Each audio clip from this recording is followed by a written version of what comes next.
오늘은 주님이 찾으시는 것이라는 제목으로 하나님 말씀 증거할 때 많은 은혜 있기 바랍니다. 1983년은 한국 방송사에 있어가지고 큰 전환점, 어떤 획을 아니면 어떤 족적을 남기는 그런 한 해였습니다. 1983년 어떤 일이 있었을까요? 한국 전쟁 발발 33주년이기도 했고요. 휴전 30주년이기도 했습니다. 그래서 한국방송공사 KBS에서 잃어버린 30년을 되찾자 이런 특별 프로그램을 준비합니다. 뭐냐면은 전쟁으로 인해 가지고 뿔뿔이 헤어져야 했던 그 이산가족의 아픔을 좀 찾아주고 회복시켜주자 해서 이산가족 찾기라는 그런 프로그램을 특별 생방송으로 준비합니다.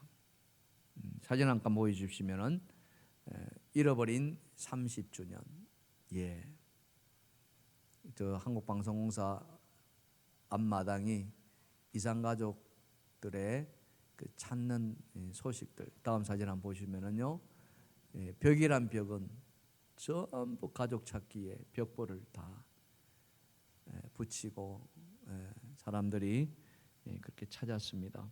다음 사진, 어린아이들 동원해 가지고 또 이렇게 목에다가 걸기도 하고요. 또 해외에 있는 이산가족들까지도 연결시켜주고, 참 놀라운 방송의 힘이 이렇게 대단하구나 하는 것을 보여줬던 참 굉장히 귀한 그런 프로그램이었습니다. 약 138일간 이 생방송이 이루어졌고요. 그때 찾은 가족의 수가 무려 11,186가족이, 어마어마하죠. 이 방송의 힘이 이렇게 컸습니다. 그래서 다들 기적이다라고 사람들은 말했어요. 매일 밤마다 진짜 어느 집 할 것 없이 다 그 텔레비전 앞에서 그렇게 이산가족 하는 걸 보면서 가족이 상봉될 때는 막 박수치고, 그죠? 또 안타까운 사연이 소개될 때마다 함께 눈물 흘리면서 그렇게 보냈던 시절이었습니다. 그걸 보면서 우리는 또 한 번 느끼기를, 우리는 하나여야 한다. 떨어질 수 없다. 반드시 회복되어야 된다 하는 것을 느끼지 않을 수가 없었습니다. 교회도 마찬가지입니다. 한때 바로 우리의 지체였고 우리의 형제였고 우리의 자매였던 그런 성도들이 지난 코로나로 인해 가지고 많이들 교회를 떠나갔습니다.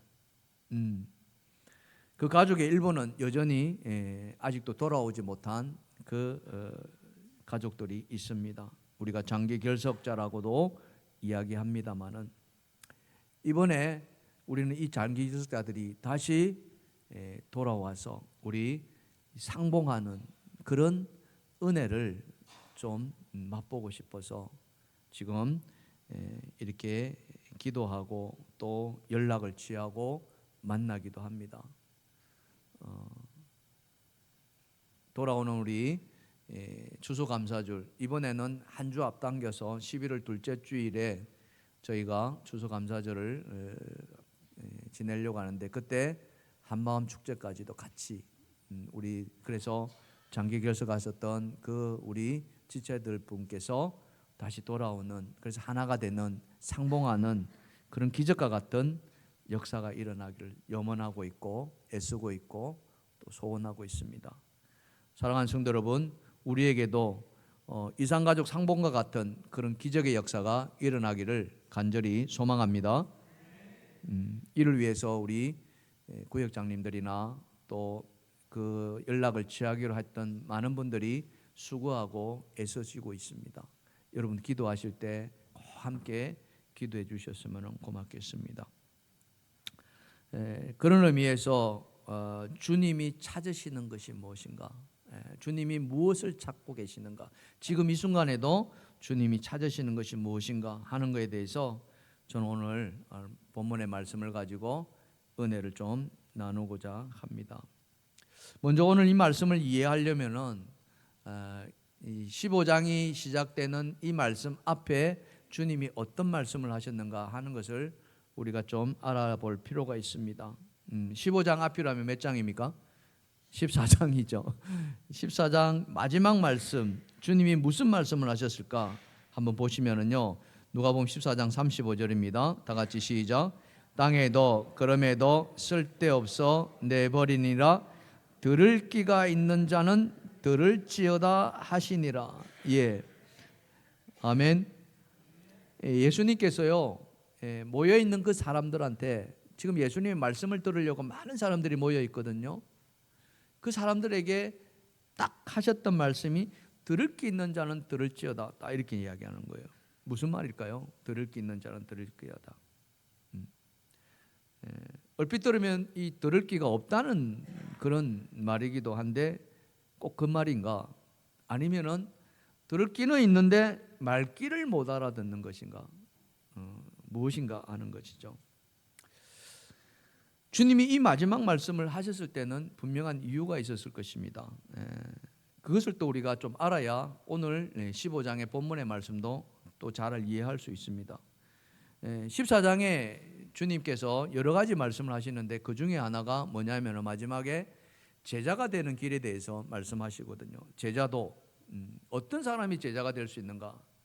주님이 제자가 될 수 있는 사람은 어떤 사람이어야 되는가 하는 것이죠. 여러분에게 한번 그냥 한번 와닿는 대로 손을 한번 들어봐 주십시오. 여러분 손 한번 들어보시겠습니까? 다 드실 수 있습니다. 제가 다 봤어요. 자, 여러분에게 한번 여쭤보겠습니다. 내가 예수님의 제자가 되고 싶으신 분 한번 손 한번 들어봐 주십시오. 예수님의 제자. 오케이. 예, 들고 계세요. 제가 눈을 좀 봐야 되겠으니까. 됐습니다. 내리십시오. 자, 내리십시오. 자, 예수님이 내 제자가 되려면 무슨 말씀을 하셨는가를 잘 한번 들어보십시오. 자, 누가복음 14장 말씀입니다. 예수님의 제자가 되는 사람. 14장 26절, 27절, 33절입니다. 무릇 내게 오는 자가 자기 부모와 처자와 형제와 자매와 더욱이 자기 목숨까지 미워하지 아니하면은 내 제자가 되지 못하고, 두 번째, 누구든지 자기 십자가를 지고 나를 따르지 않는 자도 능히 내 제자가 되지 못하리라. 마지막 33절, 이와 같이 너희 중에 누구든지 자기의 모든 소유를 버리지 아니하면은 능히 내 제자가 되지 못하리라. 이게 주님의 말씀이에요. 요약하면은 예수님이 내 제자가 되려면은 여기 사람들이 모여 있어요. 내 제자가 되려면은 먼저 네 부모를 버려야 된디, 처자도 버려야 된대, 네 형제도 버려야 되고요, 네 자매도 버려야 된다. 그리고 자기 십자가를 지고 나를 따라야 되고, 더 나아가서 네가 가지고 있는 소유까지도 버릴 줄 모르는데 그것까지도 버릴 수 있는 사람은 나를 따라와. 자, 이렇게 주님이 말씀하셨습니다. 들으셨습니다. 지금 여러분과 같이 여러분한테 들으셨어요. 아까 손 드셨잖아요. 다시 한번 이 말씀을 딱 듣고서 내가 예수님의 제자가 되고 싶으시면 손 한번 들어보세요. 괜찮아요. 안 드셔도 상관없습니다. 자, 손 드신 분들은 부모도 버릴 수 있는 사람들이, 처자도 버릴 수 있는 사람. 이 정문희 집사님, 우리 길장로님 손 드셨거든. 어쩌려나 모르겠다. 여러분, 이게 쉬울까요? 내 부모도 버리고 따라오라는데, 네 처자도 버리고 따라오라는데, 심지어는 우리가 그렇게 애지중지 밤낮 주야로 일하는, 뭐 때문에 일합니까? 돈 벌려고 일하잖아요. 우리 박현철 장로님은 이제 기대가 됩니다. 이제 곧 이 일을 그만둘 날이. 그 돈까지도 재산까지도 버릴 줄 알아야 내 제자가 된다. 어느 누가 이 말 앞에 감히 내가 가겠습니다라고 할 사람이 있을까? 물론 대단한 믿음을 가진 사람이라면 뭐 그거 아무것도 아닙니다 할 수 있습니다. 근데 처음 예수님의 말씀을 듣는다고 가정해 보십시오. 우리는 이미 믿음이 와 있잖아요. 근데 처음 말씀을 듣는다고 한번 생각해 보세요. 과연 누가 그 말 앞에 내가 부모 버리고 집도 버리고 재산도 버리고 예수님 따르겠습니다 할 사람 누가 있겠느냐 이거죠. 자, 바로 이겁니다. 여러분 어떠신가요? 쉬워요, 어려워요? 어렵다는 거죠. 어떤 사람이 예수님 제자가 되었으면 좋겠습니까? 한번 생각해 보십시오. 자, 이 말씀이 오늘 말씀의 주제가 바로 어떤 사람이 예수님, 즉 말해서 예수님 마지막 말씀이 뭡니까? 들을 귀 있는 자는 들을지어다. 내 말 듣고 내 말 순종하겠다는 사람들은 여기 남아 있고 나머지 사람 집에 가거라 이런 말인 거예요. 남아 있을 사람이 누구냐 이거죠. 여러분 남아 있으십니까? 아니면 돌아가시겠습니까? 이겁니다. 자, 어떤 사람이 남아 있느냐? 첫 번째, 어떤 사람이 남아 있어요? 다 같이 시작. 세리와 죄인들에게 들을 귀가 있었다. 남아 있는 사람이 누구냐면은요, 저 세리와 죄인들이 남아 있었다는 거예요. 예수님이 제자 되는 길에 말씀하시니까 거기에 모여있던 많은 사람들이 다 돌아가 버렸어요. 아우 자신 없어, 자신 없어. 당연히 그러겠죠. 예. 우리는 체면 때문에 손들 수도 있습니다. 그러나 실제로 내가 이 자리에 있었다면 과연 내가 거기에 들을 게 있는 자가 될 수 있었을까? 여러분 한번 생각해 보십시오. 나 혼자라면 그래도 그죠? 나 혼자라면 그래도 뭐 그럴 수도 있겠다. 근데 이미 처자식이 다 딸려 있는 사람 같으면 부모가 있는 사람, 노모가 있는 사람들, 너 아버지가 있는 분들은 쉽지 않을 겁니다. 이런저런 이유 다 돼가지고 아유 나는 안 갈래. 근데 오늘 말씀해 보니까 끝까지 남은 사람이 있었다는 거죠. 그게 바로 세리와 죄인들이었다는 거죠. 그게 오늘 15장 1절 아닙니까? 모든 세리와 죄인들이 뭐예요? 말씀을 들으러 가까이 나왔더라는 거죠. 말씀을 들어 아까 들을 귀 있는 자는 들을지어다 했잖아요. 말씀을 듣고자 하는 자는 남아 있으라고 했는데 이 모든 세리와 죄인들만 남아 있다는 사실. 여러분 예수님 당시 사회 통념상으로 또 율법상으로 이 세리와 죄인들은 예수님 제자에 합당하지 않는 사람들이었지 않겠습니까? 여러분 한번 생각해 보십시오. 예수님이 오셔가지고 하셨던 일이 무엇입니까? 하나님 나라를 전하는 거였어요. 천국을 전하는 거였습니다. 그들에게 하나님 나라를 심어주기 위해서 천국이 어떤 것인가, 하나님 나라가 어떤 것인가 그걸 전했던 복음이었습니다. 그렇다면 여러분 그 하나님 나라는 어떤 사람들이 갈 수 있습니까? 흠이 없는 사람들, 죄가 없는 사람들, 의인들이 갈 수 있는 곳이잖아요. 왜냐하면 거기는 하나님이 계시는 곳이기 때문에, 무엄한 곳이기 때문에. 죄 있는 사람들은 갈 수 있는 곳이 안 된단 말이죠. 비근한 예로 여러분 우리 자녀가 이제 시집을 가고 장가를 간다고 한번 생각해 보세요. 그러면은 예식장에 손님들을 초대할 거 아닙니까? 그러면은 그 손님들이 여러분 이 결혼식을 빛내주기 위해서 축하해주기 위해서 올 거 아니에요. 그러면은 오시는 분들이 다 어떻게 합니까? 때 빼고 각 내고 오잖아요. 그렇지 않겠습니까? 다 갖춰 있고 왜? 그게 욕되게 하지 않는 거니까 하객으로서 축하해 주니까 이 동서고금 말할 것도 없이 그렇게. 그런데 여러분 그 축하의 자리에 예를 든다면은 사람들한테 지탄받는 사람, 저 사람 보면은 다 왜 저 사람이 여기 왜 왔어? 라고 하는 사람이 그 자리에 왔다면 그 결혼식장은 어떻게 될 것 같습니까? 바로 그 이야기입니다. 세리가 그런 사람들 아닙니까? 이 유대 사회로부터 다 손가락질 당하고 외면당하고 침뱉음 당하고 그런 사람이란 거죠. 근데 하나님 나라에 이 세리가 제자가 되기 위해서 왔다. 이게 뭔가 안 맞아도 한참 안 맞단 말이죠. 그렇지 않겠습니까? 적어도 그래도 어렵게 살려고 그러고, 적어도 그래도 좀 하나님 나라에 합당하게 살려고 그러고, 뭔가 그래도 하려는 사람이 제자가 된다면은 역시 이렇게 가는데, 이 세리와 죄인들은 그 사람들은 없어져야 될 존재라고 생각했던 사람들이었단 말이죠. 근데 그들이 예수님의 말씀을 듣고, 예수님의 말씀 듣고 그 말씀을 들으려고 가까이 다 왔다는 거예요. 다른 사람들은 다 가버리고. 이겁니다. 예수님이 제가 되는 길을 말씀하셨고요. 그래서 들을 게 있는 사람만 남아서 들으라고 했는데 그 남은 사람이 세리와 죄인들이었다는 거죠. 이건 완전히 예상을 뒤엎는 일이었습니다. 의외였죠. 그런데 더 의외인 것은, 더 놀라게 한 것은 예수님이 그들을 어떻게 해요? 받아들였다는 사실. 바로 이겁니다.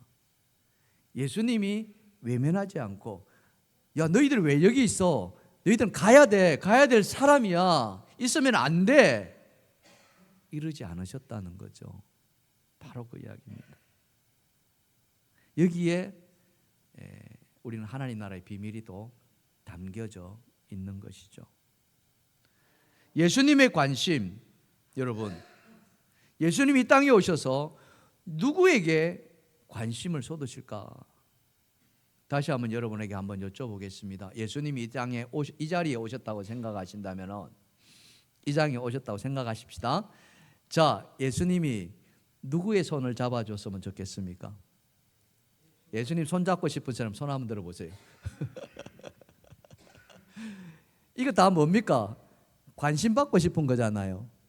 아멘입니까? 누구든지 그렇잖아요. 여러분, 정치인들 예를 들면은 뭐 대선이나 이런 일이 있으면은 정치인들이 정치 유세하러 가면은 수많은 지지자들이 그 대선 주자 손 한번 잡으려고 그렇지 않습니까? 어떤 사람은 우스갯소리를 겁니다. 악수를 했어요. 그 악수한 손은 그날 밤에 그냥 씻지 않는다 그러잖아. 나 이거 오늘 안 씻을래. 예수님 손이라면은 여러분 어떻게? 12의 혈류병을 앓았던 여인은 예수님의 옷자락만 됐어요. 손도 잡은 거 아니에요? 옷자락만 됐는데 어떤 일이 벌어졌습니까? 그 혈류병이 다 낫는 기적이 일어나잖아요. 바로 그 이야기입니다. 그런 예수님이 나에게 관심을 가져달라고 했는데, 여러분들이 세리와 같은 사람들입니까? 어떠세요? 여러분 자신이 세리와 같은 손가락질 당하고 외면당하고 버림당하고 욕먹고 그런 사람이십니까? 그런 사람 한 사람도 없을 거예요. 여러분 죄인이십니까? 막 사람들 힘들게 하고 그런 어떤 죄인들이십니까? 한 사람도 없습니다. 근데 예수님의 관심은 누구에게 있어요? 바로 세리와 죄인들 같은 사람들. 우리같이 멀쩡한 사람들은 예수님은 그렇다고 우리를 무시하거나 그러진 않으셨어요. 근데 예수님의 관심은요, 누가복음 14장 13절에 보시면 잘 나타나 있습니다. 자, 보십시다. 시작. 잔치를 베풀거든 차라리 가난한 자들, 몸 불편한 자들, 저는 자들, 맹인들을 청하라는 거예요. 잔치를 베풀거든 그 자리를 빛내줄 사람이 아니라 오히려 그 잔치에 오지도 못할 사람, 축의금이 없어가지고 가고 싶지만은 가지 못하는 사람들, 몸이 불편해서 움직이지 못하고 남들 분에 보면은 부끄러워서 나다니지 못하는 사람들, 저는 사람들, 절뚝발이들, 손 하나 없는 사람들, 눈 하나 없는 사람들. 여러분, 주님은 이 잔치에 이런 사람들을 초청하라는 거 아닙니까? 왜 그렇습니까? 우리 모두가 이 사람들과 다를 바가 없다는 거예요. 여러분, 성경은 뭐라고 이야기합니까? 요한일서에 보면은 만일 우리가 죄가 없다고 한다면은 우리는 스스로 속이는 자가 되고 진리가 그 안에 있지 않다라고 말씀합니다. 로마서에 보면은 의인은 없나니 하나도 없으며 모든 사람이 죄를 범하였음에 하나님의 영광이 이르지 못한다고 말씀하고 있습니다. 그렇게 본다면은 오늘 이 자리에 있는 저나 여러분 모두가 다 죄인임을 인정하십니까? 우리는 그 사람들의 죄인하고는 다르다라고 생각할 수 있습니다. 그러나 하나님이 보시기에는 그 사람의 죄나 오늘 우리의 죄나 다를 바가 뭐가 있을까? 여러분, 비건한 해로 높은 산에 올라갔다고 한번 생각해 보십시다. 그 산 위에서 저 아래에 있는 곳을 한번 쳐다보시면은 사람은 보이지도 않겠죠. 하얀 점만은. 그보다 더 높은 하늘에서 우리를 바라보신다면은 우리는 어떻습니까? 우리가 이럴 때 쓰는 말 있잖아요. 도토리 기저귀. 그죠? 우리의 죄가 많고 적다는 것을 우리는 나눌 수 있습니다. 그러나 하나님 보시기에는 뭐예요? 50보 100보일 수 있다는 사실. 그렇기 때문에 오늘 이 자리에 우리가 예배하러 하나님 앞에 나와 있지만 우리가 죄인됨을 부인할 수가 없다는 거예요. 물론 그 죄인을 하나님이 살리셔서 우리의 모든 죄악을 예수 그리스도의 보혈로 씻어 주셨기에 오늘 우리는 이 자리에 와 계십니다. 놀라운 은혜죠. 이것만 하더라도 우리는 하나님 앞에 감사하지 않을 수가 없을 거예요. 그렇지만 우리 안에는 완전히 죄가 다 없어졌느냐 하면은 그렇지 않잖아요. 우리 스스로가 짓는 죄악들은 끊임없이 우리를 짓누르고 있잖아요. 생각으로 짓는 죄, 입술로 짓는 죄,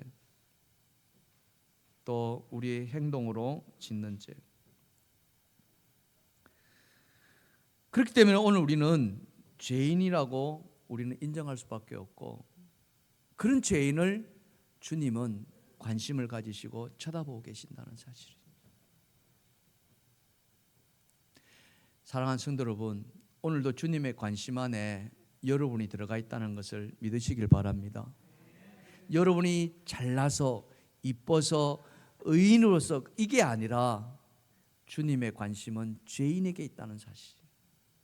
그래서 우리는 주님 앞에서라면은, 다른 사람 앞에서는 몰라도 주님 앞에서라면은 우리는 우리 스스로가 죄인입니다라고 고백할 수 있어야 되지 않을까.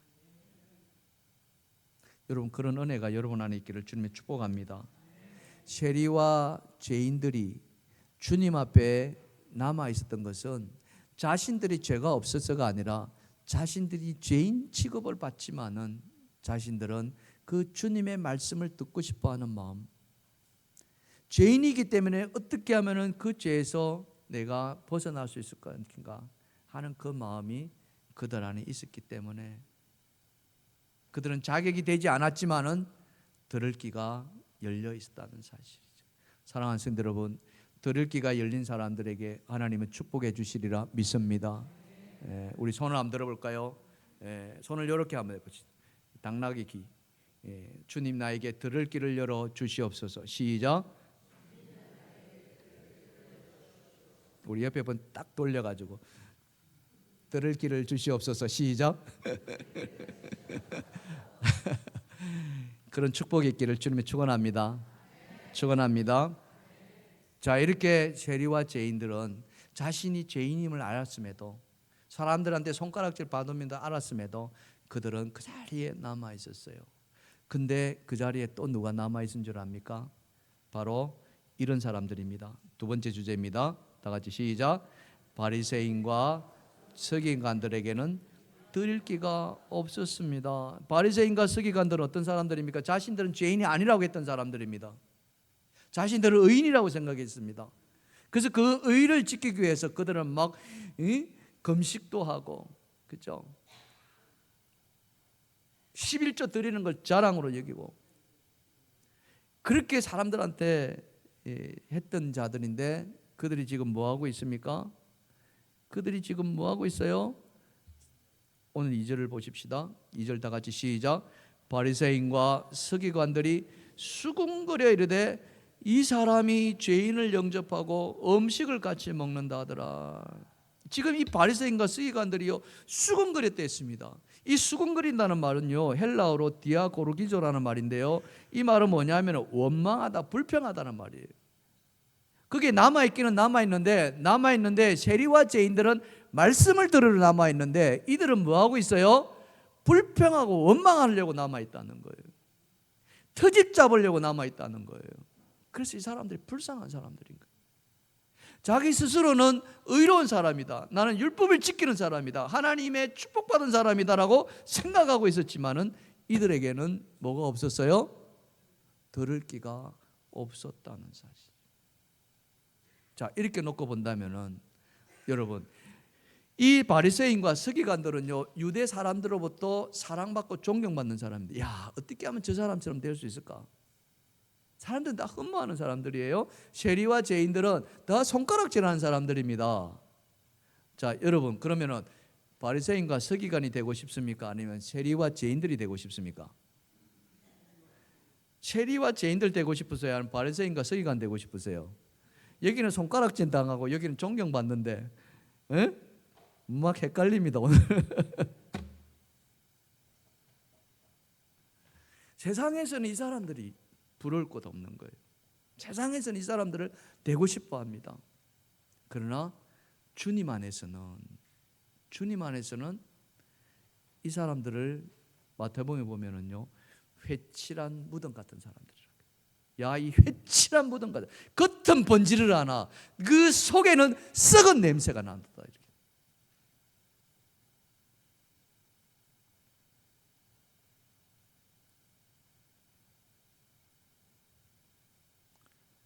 무엇을 말하고 있습니까? 그렇죠?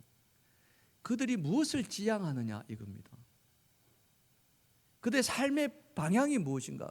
본질이 무엇인가? 그렇죠? 이겁니다.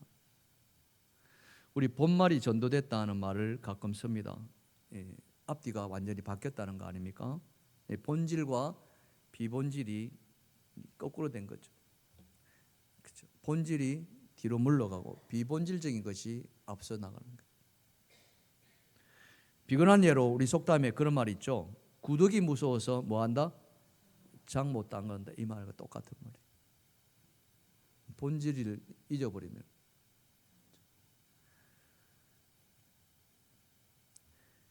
바리새인과 서기관들은 율법에 매여 있어가지고 그 율법을 추종하고 율법이 그들의 최고의 가치관으로 여겼고 신앙관으로 여겼고, 그래서 율법 지키는 것이 자기의 의라고 내세웠던 사람입니다.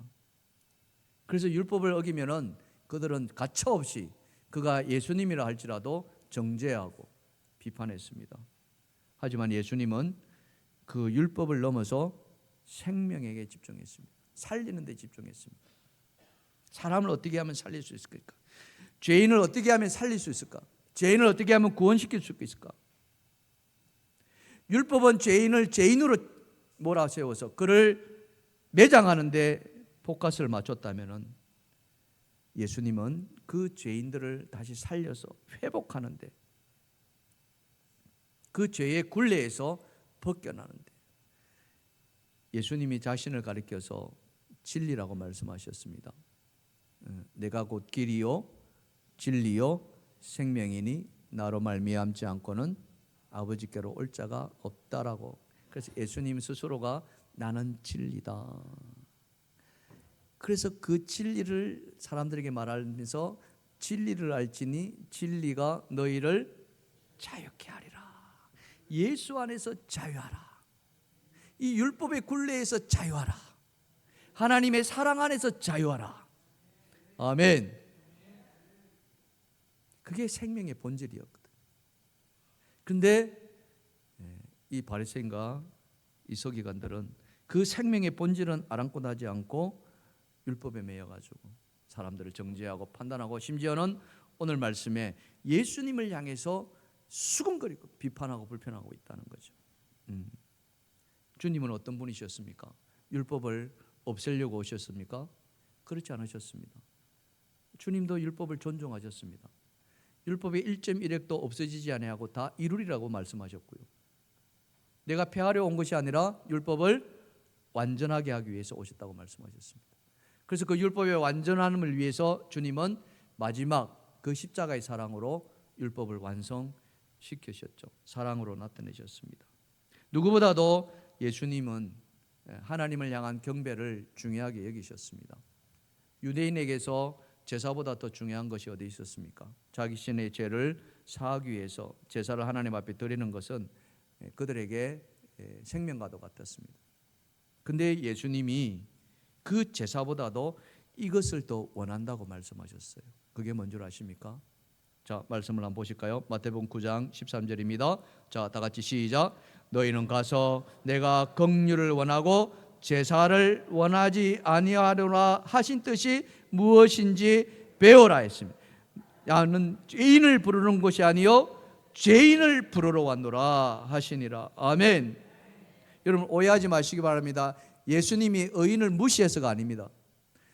의인을 안 부르는 것이 아니에요. 그러나 예수님의 관심은 그 의인보다도 누구에게? 죄인에게 있다는 거죠. 오늘 이 자리에 계시는 저와 여러분 모두가 다 죄인됨을 고백하는 은혜가 있기를 주님의 축복합니다. 주님 앞에 주님 제가 죄인입니다. 그렇다 않고 대놓고 막 주여 제가 죄인 이게 아니라 오늘 여러분 예배하러 이렇게 오셔가지고 그죠? 저는 좀 그랬으면 좋겠어요.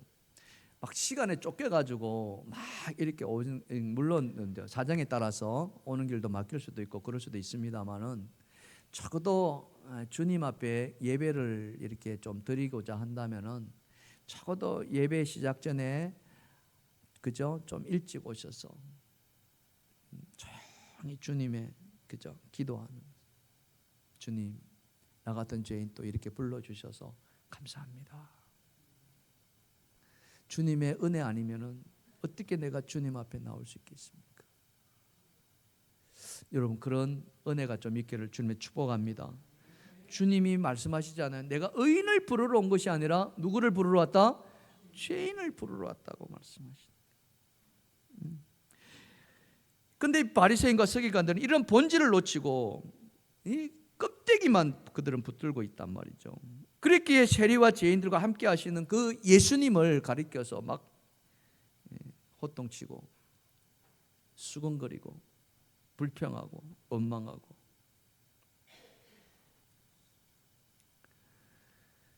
여러분 바울과 실라가 이 전도 여행할 때 우리가 지금 사도행전을 가지고 큐티를 하고 있지 않습니까?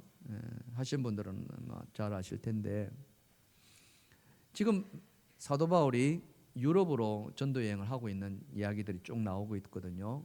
사도행전 16장, 17장 이 이야기들이 2차 전도 여행하는 이야기거든요. 이 빌립보성을 들어가서 빌립보성에서 곤역을 치르죠. 그리고 데살로니가로 비아에서 내려옵니다.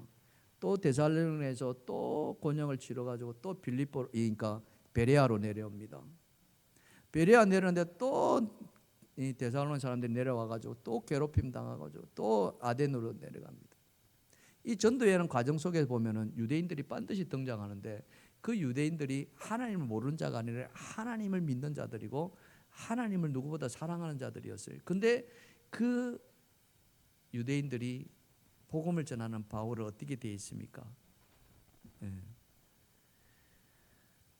그들은 이 바울 복음을 전하는 하나님 나라를 복음을 전하고 있는 이 바울을 너무너무나 시기했다고 성경은 이야기하고 있어요. 이게 쉽게 말하면 남 잘 되는 꼴 보지를 못하는 거예요. 우리 속담에 뭐가 있습니까? 사촌이 논을 사면은 뭐가 아파요? 아이고 배가 아파라. 그런 논이라도 하나 있으면 좋겠다. 유대인들이 그랬어요. 사도행전 17장 4절과 5절 한번 보실까요? 그 중에 어떤 사람 곧 경건한 헬라인의 큰 무리와 적지 않은 기분도 권함을 받고 바울과 실라를 따르나. 그 다음 말씀 보세요. 그러나 유대인들은 시기하여 저자의 어떤 불량한 사람들을 데리고 떼를 지어 성을 소동하게 하여 야손의 집에 침입하여 그들을 백성에게 끌어내려고 찾았으나. 바울도 같은 유대인이잖아요. 근데 지금 같은 유대인이 유대인을 지금 괴롭히고 있는 겁니다. 예, 옛날에 그런 말 하잖아요. 시어머니하고 며느리하고 이렇게 다툼이 있는데 누가 더 밉더라? 말리는 시누이가 더 밉다는 얘기. 지금 유대인이 꼭 그 짝인 거예요. 예수님은 얼마나 경멸했는지 이 사람들이, 그죠? 바울이 복음 전하는 그것까지도 쫓아와가지고 시장에 있는 깡패들 동원해가지고 막 소동 일으키고. 오늘 바리새인들이 그 이야기를 하고 있거든요. 오늘 2절 말씀해 보시면요, 바리새인과 서기관들이 수군거려리되 이 사람이 죄인을 영접하고 음식을 같이 먹는다 이렇게 나오거든요. 이렇게 이 사람이 우리가 흔히 말하는 이제 우리가 단어로 본다면 대명사 아닙니까? 지시대명사. 영어로 보면 this 이렇게 나오는데, 이 헬라어로 이 사람을 이야기할 때는 어떨 때 쓰느냐 하면 가까운 사람을 가리킬 때 쓰지만은 또 다른 의미로는요, 조롱할 때 이 사람, 경멸할 때 이 사람. 그러면은 이 사람을 어떻게 말했을까요? 바리새인들이. 여러분이 한번 해보실까요? 시작. 바리새인과 서기관들이 예수님을 향해서 이 사람이 이런 거예요. 이 사람이 죄인을 영접하고 음식을 같이 먹네 이러는 거예요. 이들 마음속에 여러분 얼마나 못됐으면, 그죠? 이런 마음을 가질까?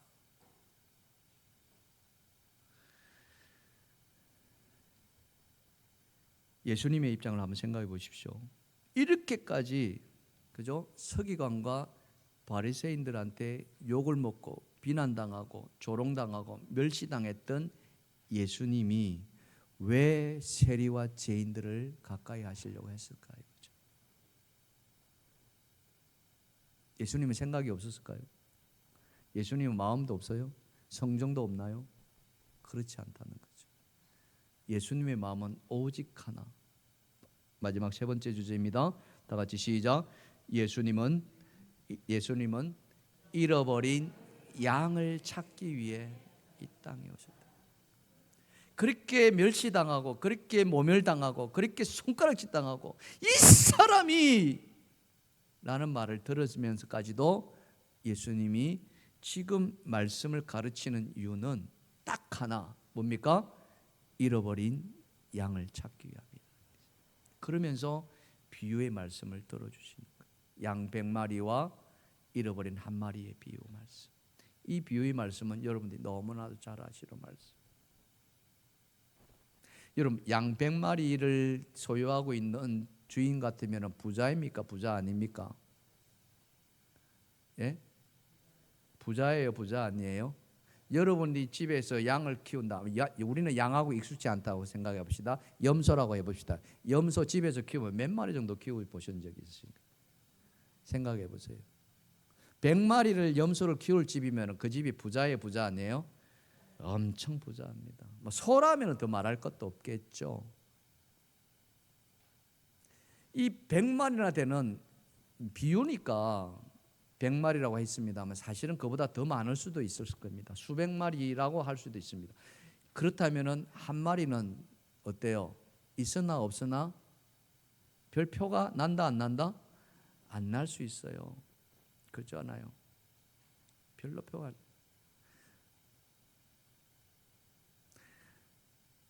우리 집에 여러분 뭐 지금은 그런 일 별로 없습니다만 옛날에는 다 돌하면은 다 금반지 해줬잖아요.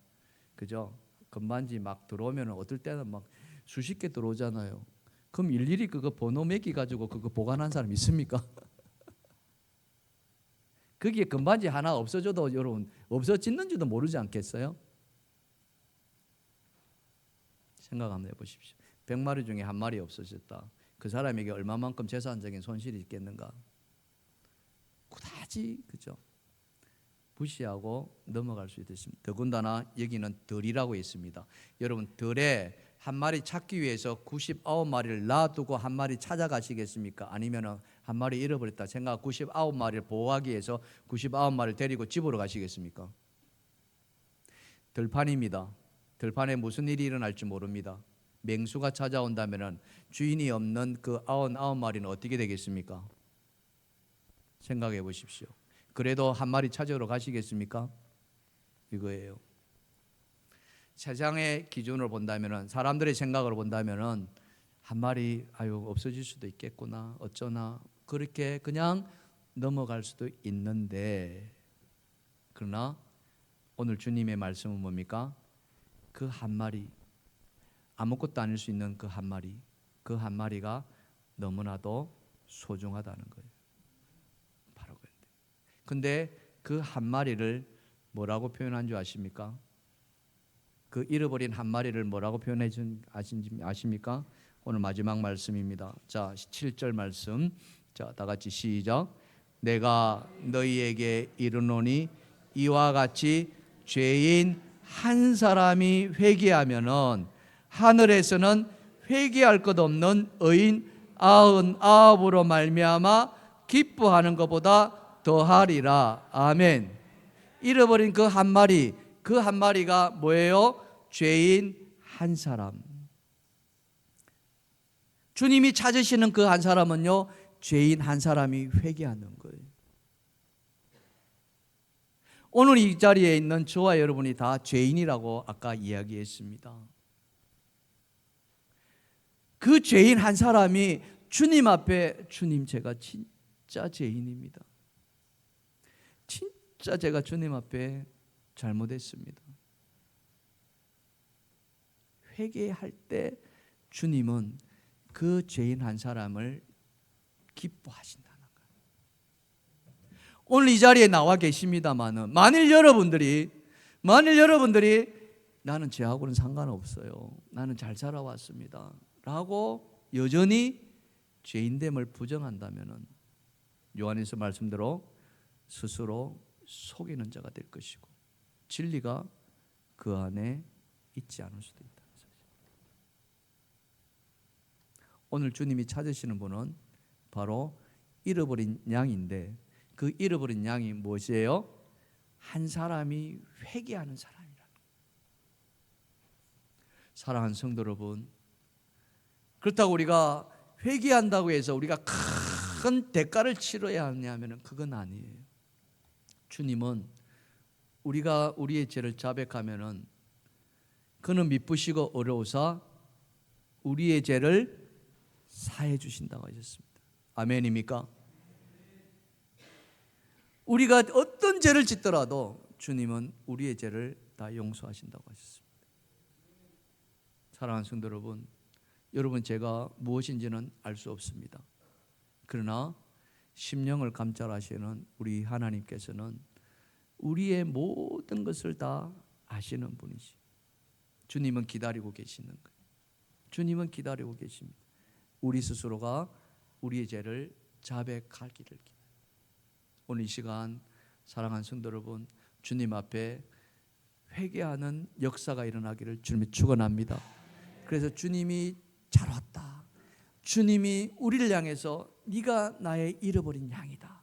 그러면서 목에 메고 즐거워하며 돌아와서는 잔치를 벌이며 기뻐하시는 여러분, 그 잔치에 여러분들이 함께하기를 주님을 축원합니다. 축원합니다. 찬양합시다.